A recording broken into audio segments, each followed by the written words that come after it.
Welcome back to everyone present here. A warm good evening. My name is Tom Alex, and it has been a day filled with amazing wisdom and a lot of thought-provoking discussions.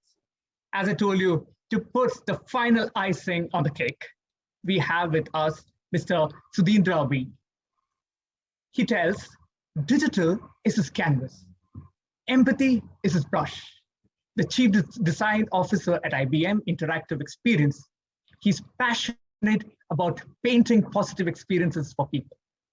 As an experienced strategist, he helps craft vision for partners to see their world in action. As a design leader, he designs environments conducive to create meaningful designs that connects with people. He pursued his MBA from the Institute of Business Management and Research. Now, for over 17 years, he has been recognized for his work through numerous awards, including the Most Innovative Product Award by the NIA in Singapore, a Blue Elephant at Curious, Category Best in Interactive Media Awards, and the Internet Advising Awards. He's an avid writer and has published mainstream publications such as the Business Standard, Business World, and Internet Data Quest, Exchange for Media. May I now request Mr. Sudhindra, who is joining us live from Australia, to take us through his presentation. And for the benefit of the audience, feel free to post your questions on the chat window. Thank you and have a great time. Hey, thank you. Thank you so much for the kind introduction. I hope you can hear me clearly.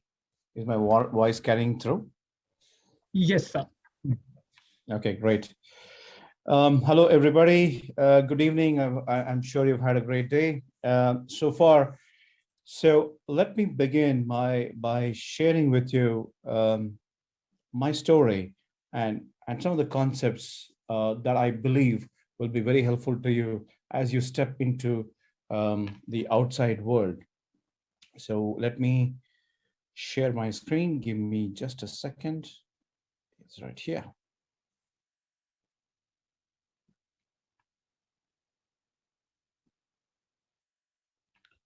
I hope you can see my screen, so I'll continue until you tell me that you can't. So, yeah.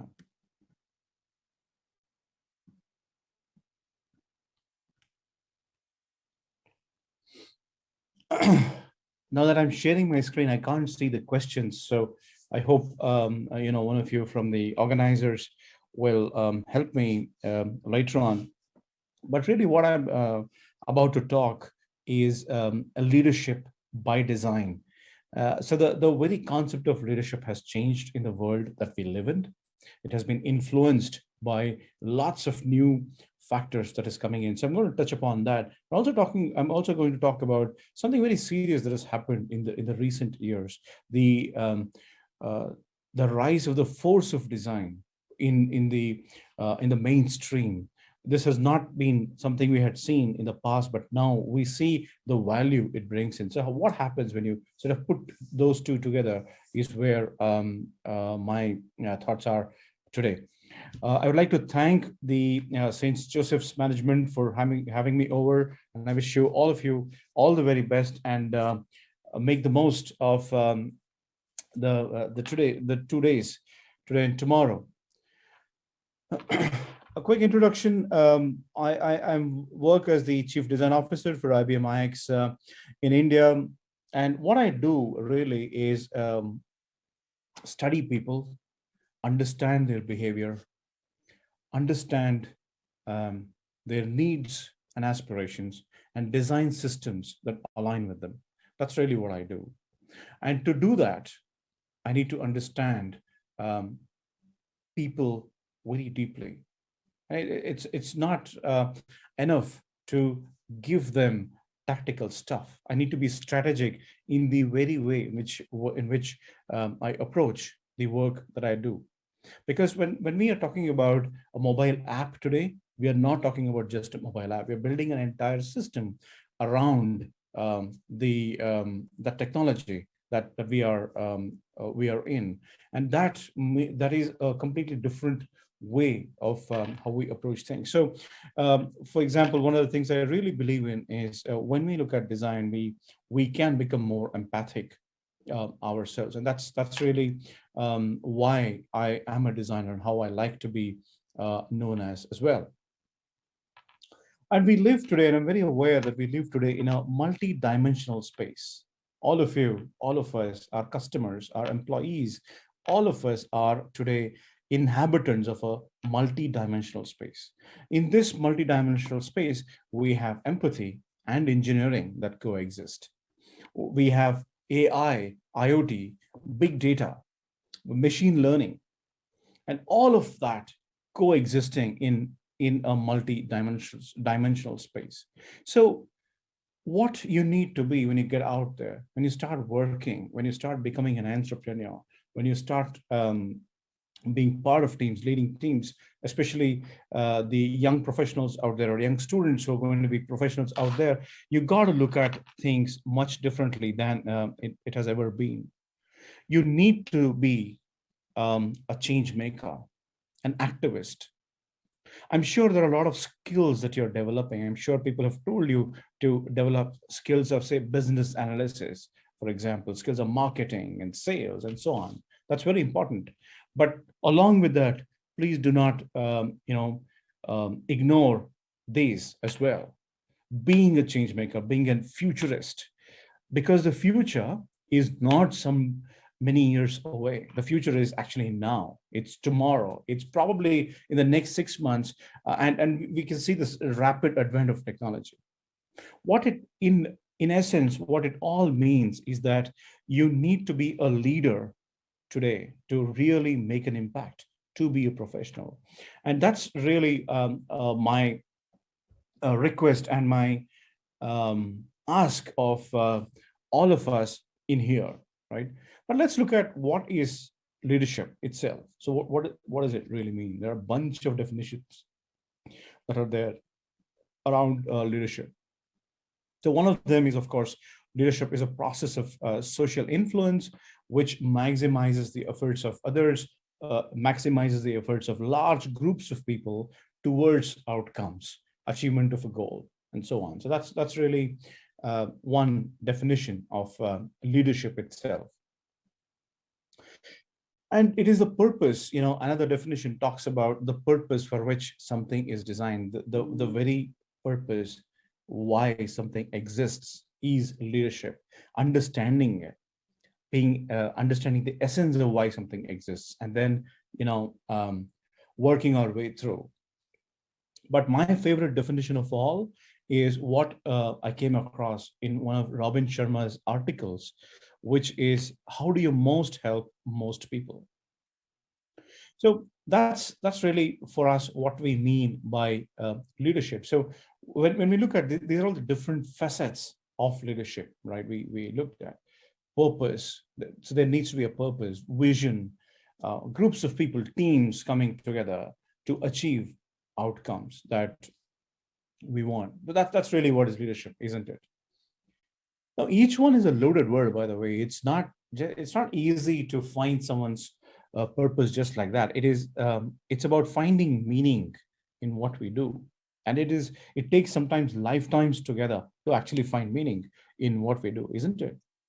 And here we are talking about corporations and organizations finding their meaning, societies and cultures and various entities finding their meaning, groups of teams that are coming together to find their meaning. That's the purpose that we are talking about. So how could that be? So let's look at what does it mean for us. But it's also looking at vision itself.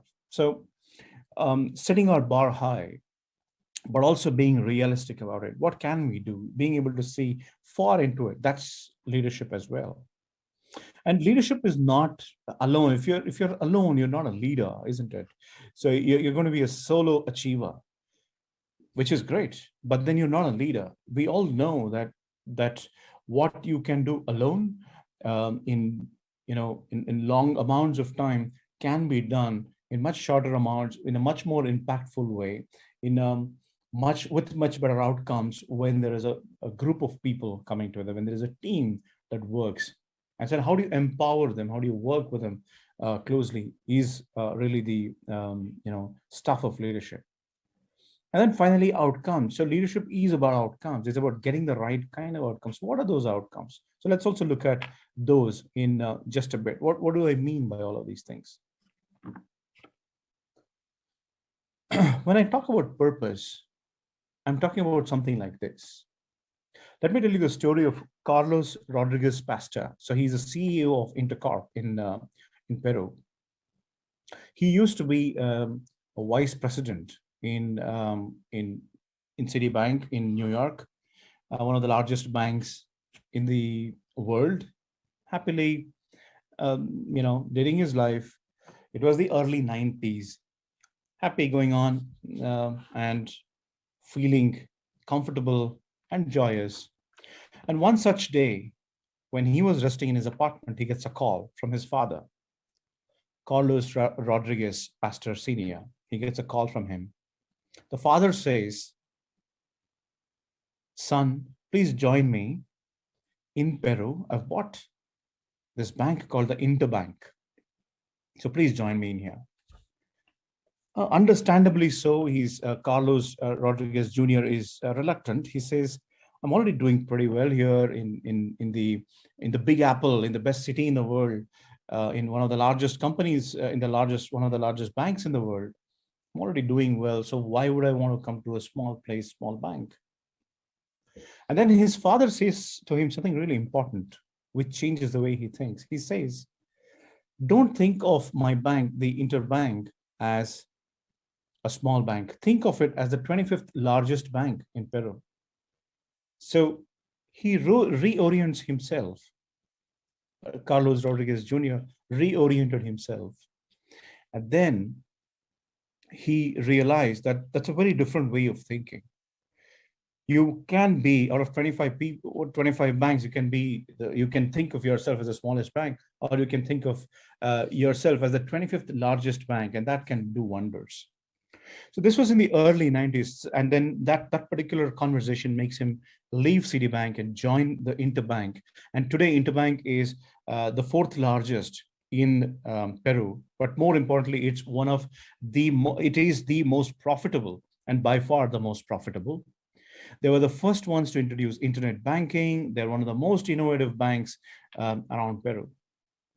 But what is important is not the achievements that we see and associate with banks, the financial achievements.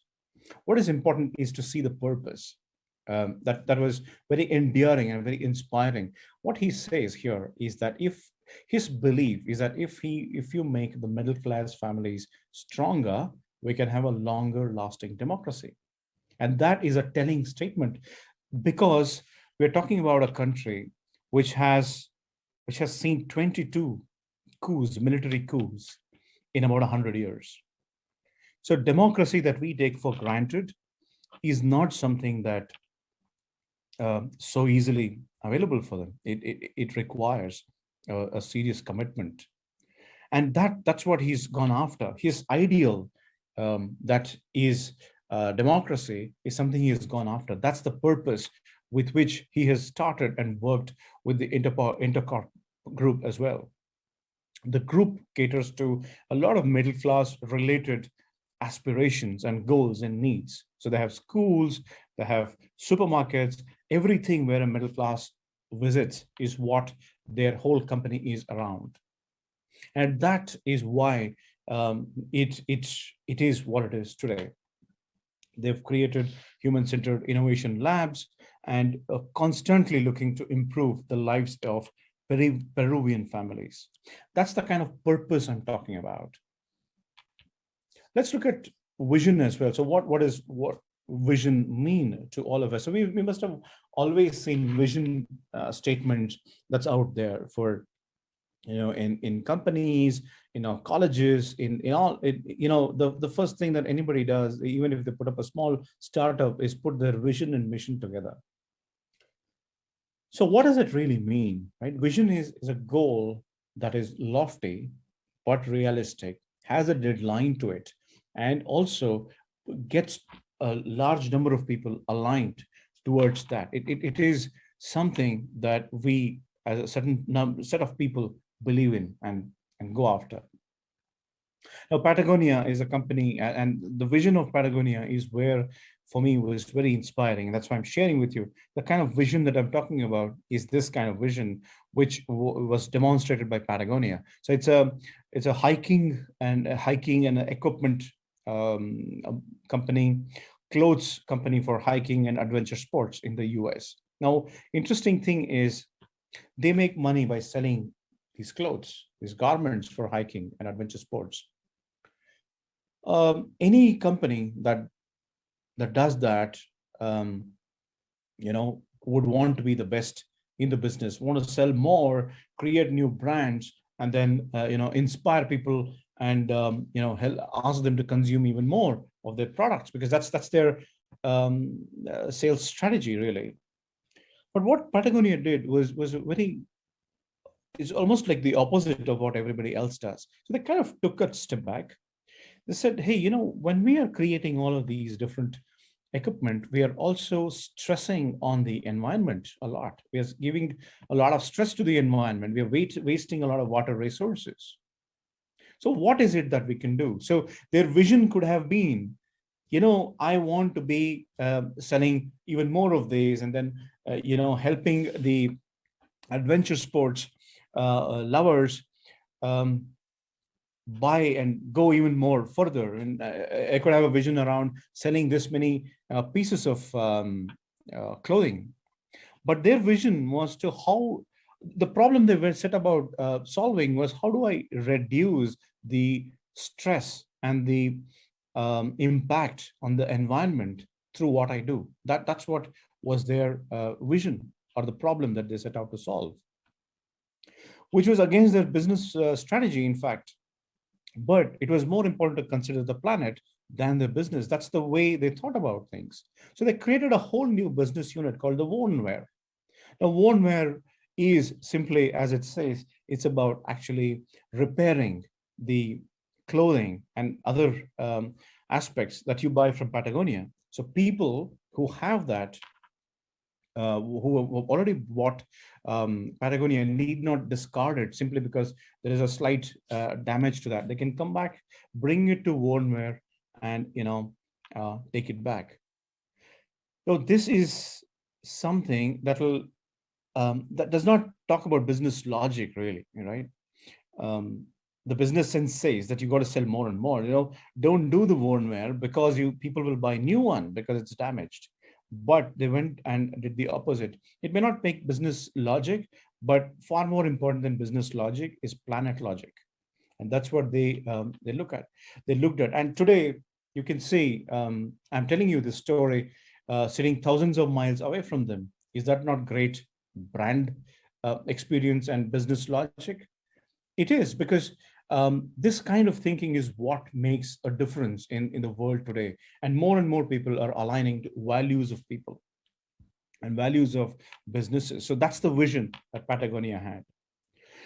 Let me also take you through the vision that IKEA had. A very interesting concept here. What does a furniture manufacturer have anything to do with autonomous cars? Let's see what they have. I have a small video. Share with you.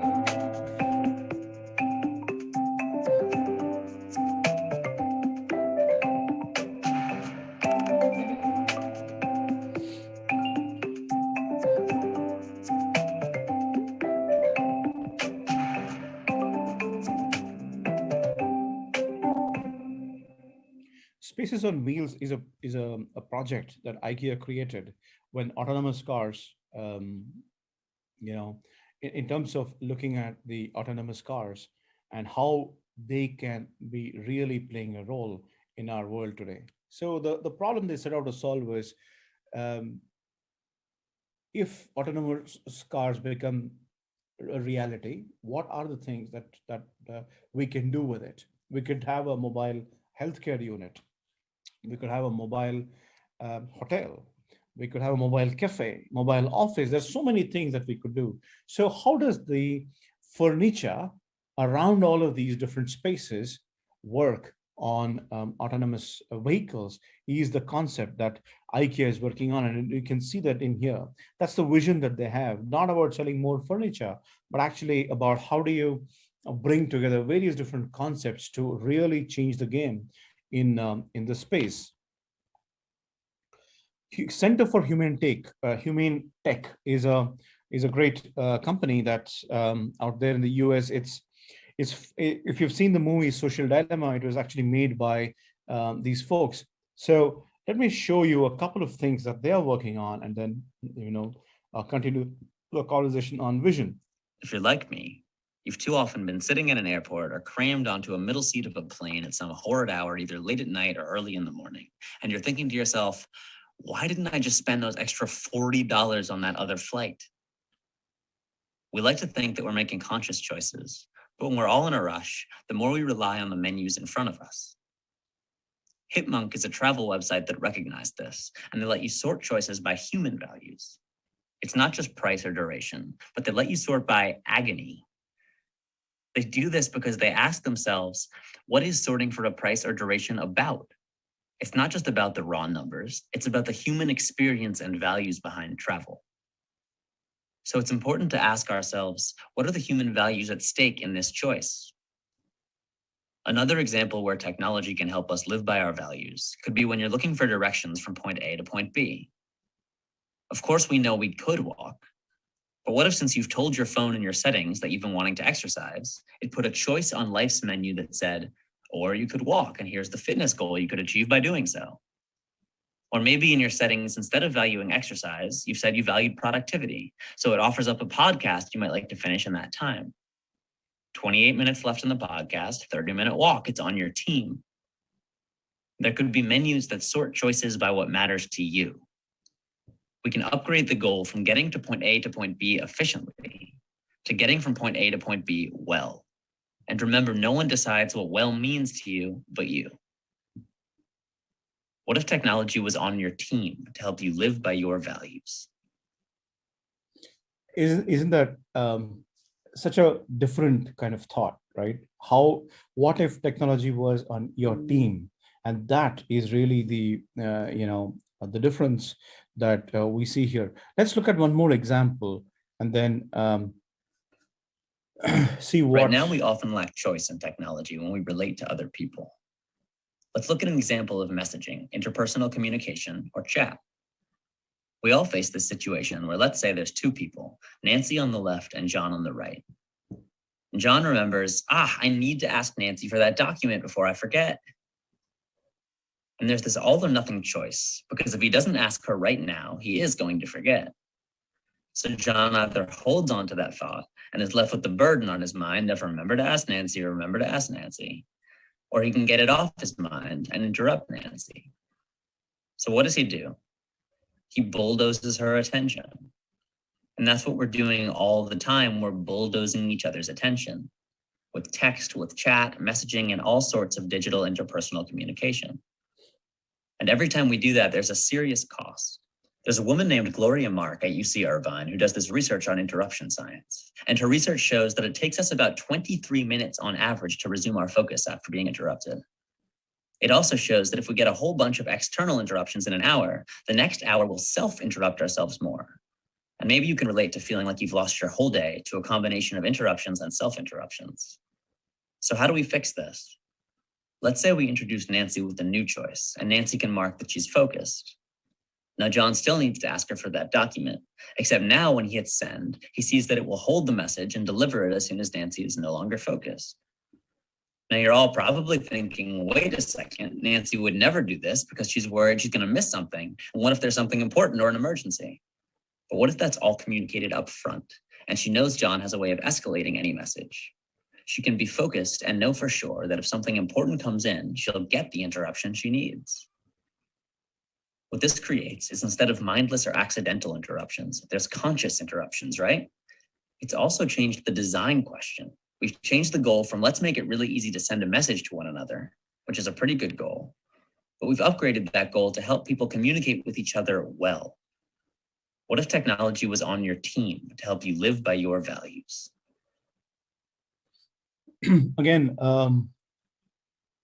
the kind of vision that the Center for Humane Tech has is what I want us to look at.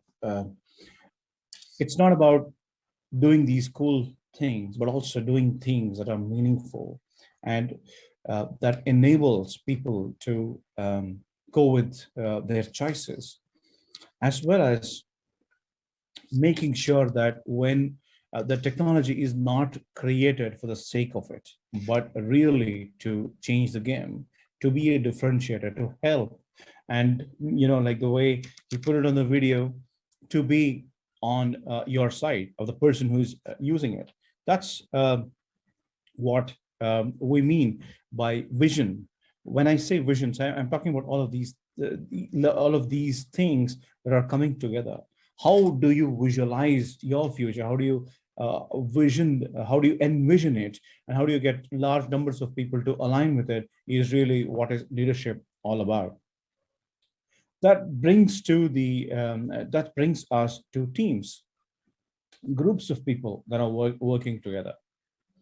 So groups don't make teams, but teams are those people aligned towards a single goal. And I'm not talking about our teams that are commonly used, the homogeneous teams in, say, organization, in one department, all of them working towards one particular goal that the organization has already set. That's not what I'm talking about. I'm talking about this particular example. In this example, you can see how this particular initiative called the Design X has set out to solve some really serious problems. In Africa, solving the problem of malaria in Africa is quite a serious one. In terms of mortality, hunger in school children in remote parts of Asia. So how do you do that? That's really what this initiative is all about, the Design X initiative. And they have a unique way of solving it. They know that people coming from outside, if you land in, parachute yourself way into the African jungle from the US, you will not be able to simply solve the problem, whatever resources you have. You need people within the community, champions within the community, experts within the community who can work with you and allow the community to solve the problems themselves.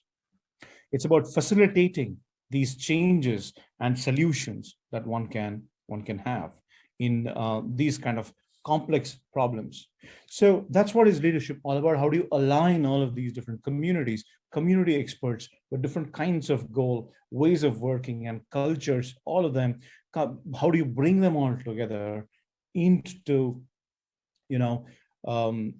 solving this kind of complex problems? That's what, when I say teams, that's what I mean by teams in here.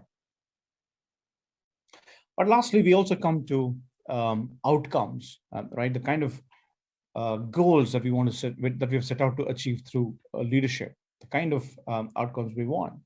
I mean, innovative companies, one of the ways to look at outcomes is through numbers. This is this chart that talks about innovative companies that outperform their competitors by 228% and so on. So outcomes can be seen by way of numbers. You can also fairly be certain that companies that have this kind of leadership, that have invested in creative leadership, in design-led leadership, are able to push through new products and services. 80% of them have done that.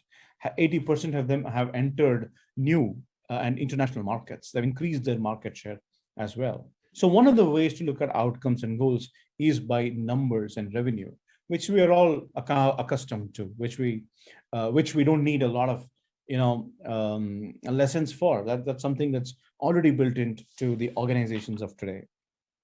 But what a lot of other organizations miss on is actually is about looking at the whole value pyramid that is out there. It's not only the numbers. It's not just the revenue, but it is a lot of other values that we can provide as a group of people, as teams, as organizations, and as companies. When you step into the world of the industry, when you step into the organizations and corporations, please remember that the kind of value that you can provide is not just revenue. You can do a lot more. There are four of them that is right out here: functional, emotional, life-changing, and social impact. These are the fundamental elements of value that are that cater to the different kinds of needs, the needs around functional, emotional, and so on. The more elements that we have around all of these needs, the more your company is going to be successful, the greater the customer's loyalty.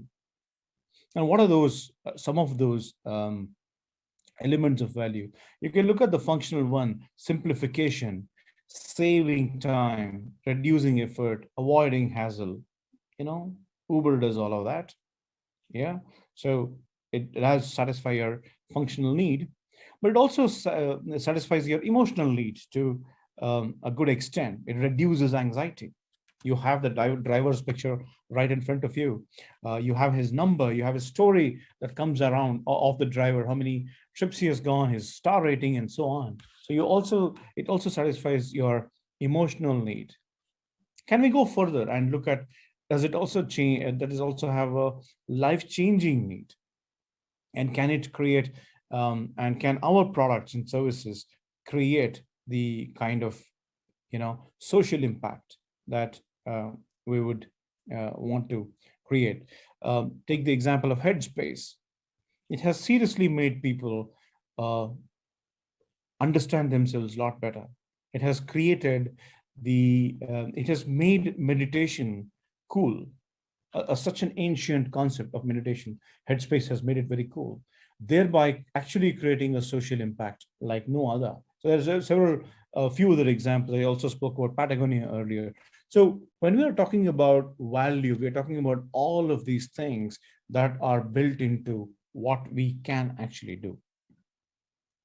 And that's what brings me to the golden thread. I gave you a lot of these inspirational examples, the examples of how the world looks at leadership, how you can also look at leadership, the purpose, the vision, the outcomes, with large numbers of people coming together. But what is common on all of these examples is the golden thread that runs through in all of these examples is that they're all design-led. And that brings to my second aspect of today's topic, which is design thinking. You must have heard of various aspects of it: design thinking, and so on. So what is design? Popularly, people think design is making something look beautiful. It is one of the aspects of design, the aesthetic aspect. But that's not just it. Design is actually the intent behind an outcome. We always have, a lot of us get outcomes, but design is the intent through which you approach, because of which you get those outcomes. And all these examples I showed you, their intent and the outcome, you can see the exponential outcomes they have got because of the fact that they have been design-led. They've been conscious about the choices that they've made. So how does that relate with leadership? The tools of design is what has been used in all of these examples to elevate their thinking, to elevate their approach, and to get together large numbers of people towards a goal and a vision, and thereby getting the outcome. So therefore, it is time to use these tools of design for us so that we redefine how we want to be leaders when we get out there. We know that we don't have a choice. We got to be leaders. Else we are going to be swept in the wave of the rapid change that is out there. So how can you be an effective leader? It is by all of these different tools that are out there. Some of the tools that I'm going to talk about today, or the set of tools, are around these: research, scenarios, futures thinking, and prototypes.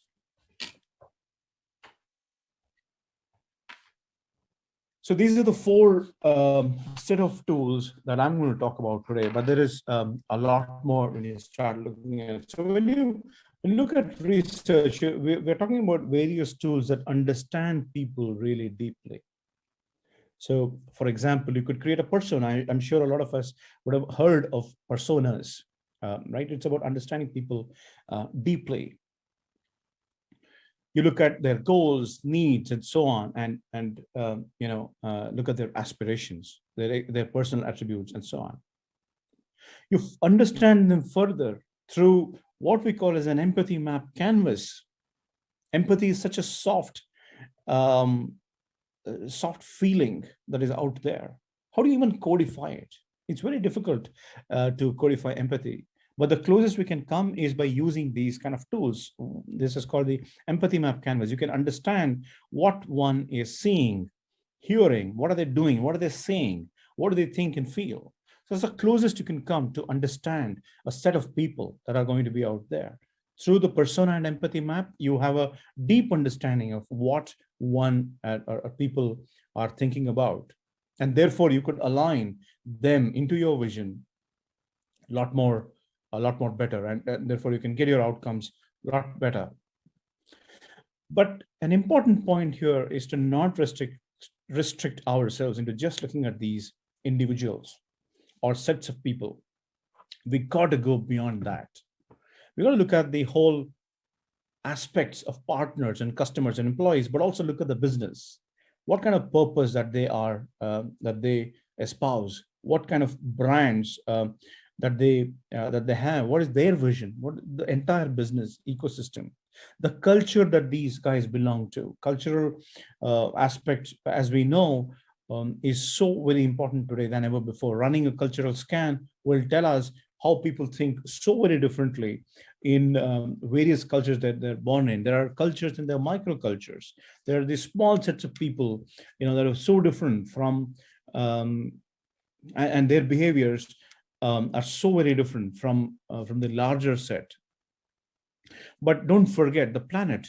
Now, while doing research, we're also looking at the planet. Now, it's not enough to just look at our business and culture. It's also very important for us to look at the planet itself.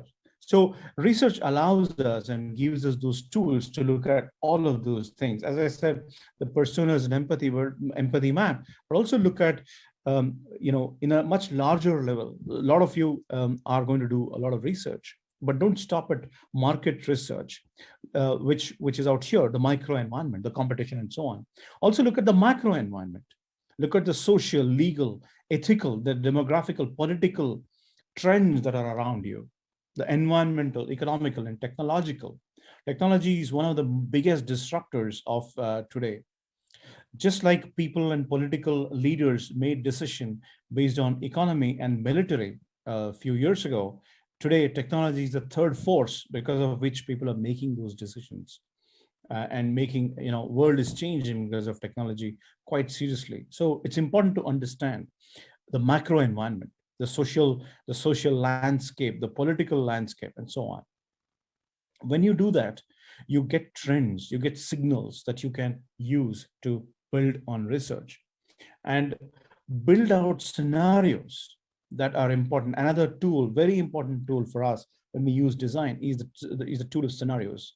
Looking into complex scenarios, day in the lives of people, different kinds of journeys that we can build, the current journeys, the future journeys, the future scenarios that are going to be there for customers, for employers, for employees, for partners. So what does it mean for children who are going to school? So when you're building a future school, how is that going to be? How will remote learning and physical learning, how will we blend them together? You got to build out scenarios for that. That's a great tool for us, in terms of building them out. Then comes futures thinking, very important.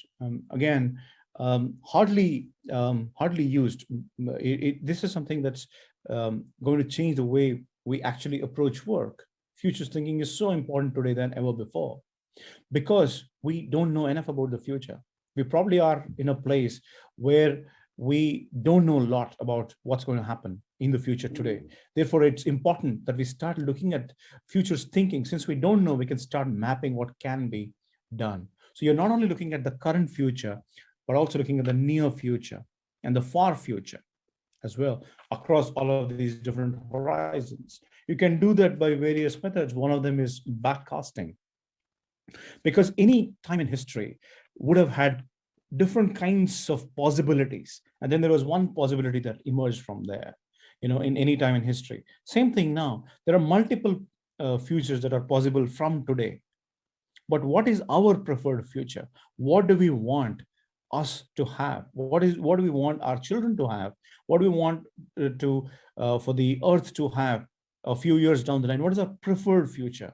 That is what we do in backcasting. So you kind of map the preferred future, and then you start, if your preferred future, you kind of map that to say 2035, 2050, and then from there you start building out what is it that we need to do today to get to that particular future, so that you get the preferred future. Even if you can't get it, you can also create a conversation around that preferred future. So the world is a lot better than where it was. And that's brings me to the last of the tools of design, which is prototype. A very important concept in design and design thinking is about the ability to do things and show things. It's not enough to have an idea in the head.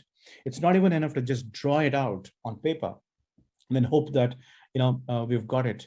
It's needed for us to build these kind of prototypes that aligns large numbers of people, extended numbers of people, so that we all come together to create these preferred future, as I said. So what is a prototype? Let's look at what Ford did when they thought about the future of automobiles.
When Ford set out to build the future of automobiles,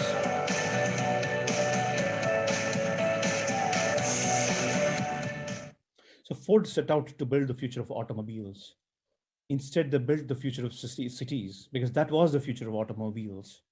As you can see in here, that's a prototype for you. So this video that's telling a story of what could happen in the future. This aligns a lot of people. I'm sure a lot of us are inspired by what could happen in the future. They created a world that does not exist, but have created a world that is so much preferable for us, so much better than what it is. And that's the question I want to ask all of you. What sort of world do you want to create? Thank you very much.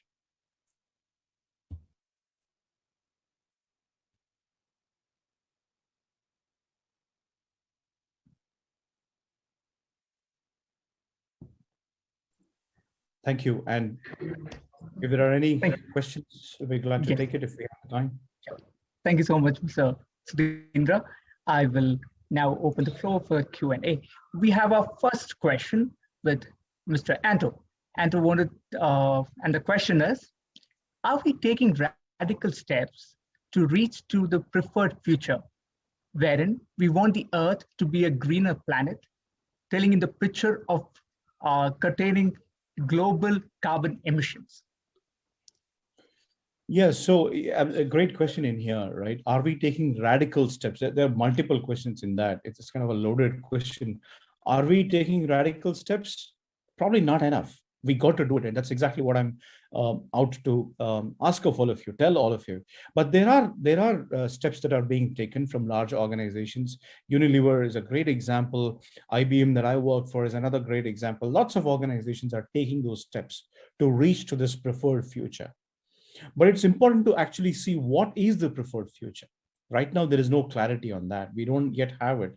We know that we want to work on climate change and we want to make it much more greener. And that's about it. That's a very, very large, vast kind of a open-ended kind of a goal. We want a lot more specific goal. So we don't yet have that. So there are organizations that have that are taking those radical steps. But I think a lot of organizations can do a lot more. Towards that, you got to look at your values of today, not just revenue, not just market share, but go beyond all of that stuff. Look at how you are actually creating an impact from value.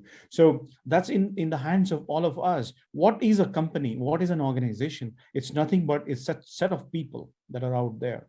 So when you get into an organization, you should actually be able to influence this kind of thinking, so we actually get there.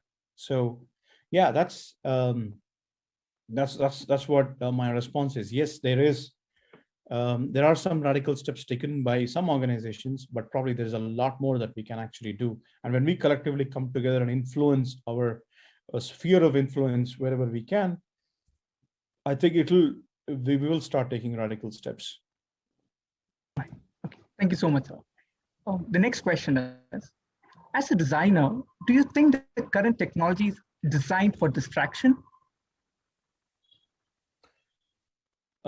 Please come again. What's the question? The question is, as a designer, do you think that the current technology is designed in such a way that it's making humankind to be more distractive in nature? Yeah, actually it is. The technology is generally, so there are different phases of development of technology, the various aspects of it. One of those aspects was for technology to really help in extending, people's ability to do different things, and that's really the goal of technology. It's more like a tool, right, that extends human reach. If you look at in the 60s, 70s, there was a lot around the space related technology. Then 70s, 80s saw a lot of computing technology because it was new. There was a lot of traction around that. People started seeing it so seriously. And then 90s and 2000s, the internet came along. And when the internet came along, the whole the planet came together in one network. So that gave a lot of opportunities. So the banking became online, buying became online, a lot of things became online. But one of the other things that happened was that even the social aspects went online. We are social animals by nature, but also we are not social enough because of the way the structures of our societies are, the cultures are. We have become more and more nuclear and smaller entities rather than these larger entities and communities that we used to be part of. So that made us the need for social became large, and we became part of tribes, such as in Facebook, and before that in MySpace and Orkut and Google and all of that stuff. So when we did that, what happened was when we became those parts of those tribes, we started scouring for all of that belonging that we need. So that's really the whole growth of how technology has become such an important part of everybody's lives, and attention has become the currency today. It's the one that every company and every organization competes on. And therefore, technology was also built because technology is all led by businesses. So businesses are the ones who invest in it. So they made it made a lot of sense to become more profitable by investing on technology that was capturing attention of people. So because you had to capture attention, you had to take away attention from somewhere else, which probably was even more creative activity that you were doing. So that's how this thing came together. And yeah, absolutely. So that's how a lot of technologies, especially the social technologies, are built around creating distractions, or actually attracting attention. Now, some of these aspects I spoke about, the Center for Human Tech and etc.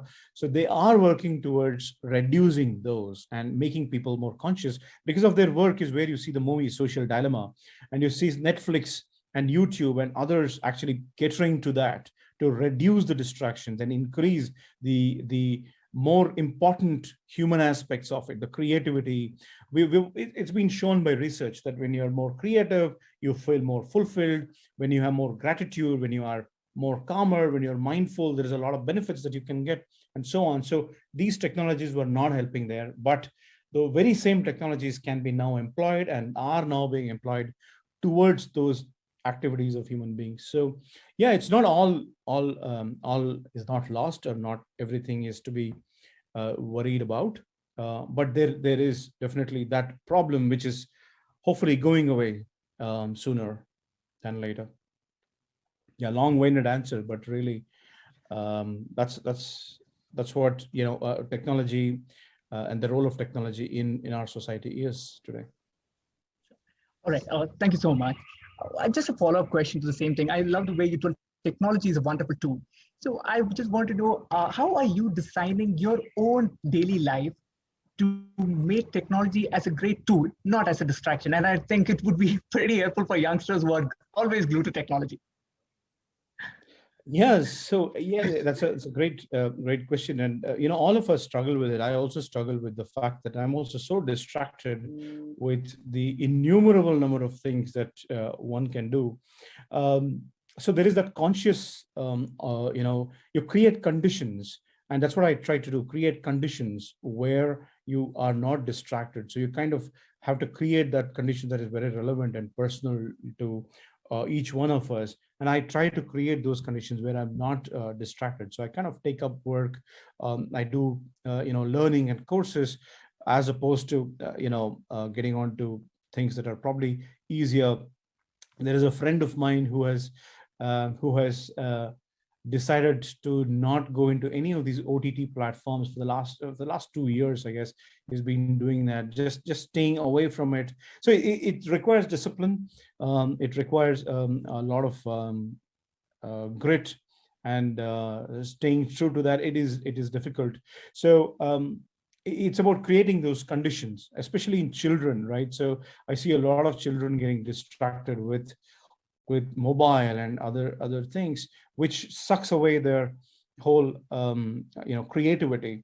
So what can you do is how do you keep them away? So kind of educating them all the time around that is probably helpful. I saw this beautiful quote in my research, and that said, back in the 60s and 70s, people had such high ambitions. They wanted to be space scientists and astronauts and so on. But in today, the best ambition is the number of likes that you want to have on your Instagram post, or your Facebook post. So it's said it's said in just in a light-hearted way, but it also has a reality in it. The kind of ambitions that are out there right now is probably not as much as it was many years ago, because of all of these things. So how do you create conditions for having that ambition and aspiration? So that's I think what I do is, as I said, I try and create conditions as much as possible. I do courses. I sure make time to read a lot. I do go for outdoor activities as much as possible. So those are the things I kind of end up doing that does not make me addicted to technology. Although I must tell you that I am quite addicted myself, which is the natural thing for a lot of us right now.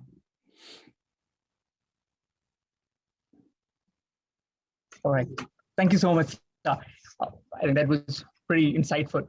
Maybe the last thing which I'll also leave the audience, and perhaps that has been my personal experience, we can take anything away from a human being.